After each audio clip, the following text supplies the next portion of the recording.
Motorcycle ও battery চালিত অটোরিকশাকে অগ্রিম আয়করের আওতায় আনার পরিকল্পনা করছে সরকার। আগামী 2026-27 অর্থ বছরের প্রস্তাবিত বাজেটে ইঞ্জিনের ক্ষমতা অনুযায়ী মোটরসাইকেল বছরে 2,000 থেকে 10,000 টাকা এবং এলাকাভেদে অটোরিকশায় 1,000 থেকে 5,000 টাকা কর আরোপের প্রস্তাব থাকছে।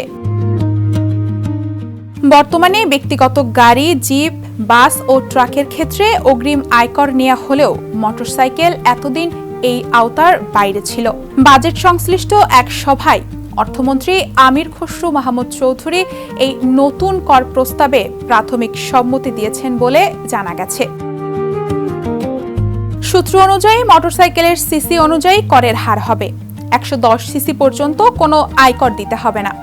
111 থেকে 125 সিসি বছরে 2,000 টাকা, 126 থেকে 165 সিসি বছরে 5,000 টাকা, 165 সিসির বেশি বছরে 10,000 টাকা। বিআরটির তথ্যমতে দেশে বর্তমানে নিবন্ধিত মোটরসাইকেলের সংখ্যা প্রায় 48,70,000।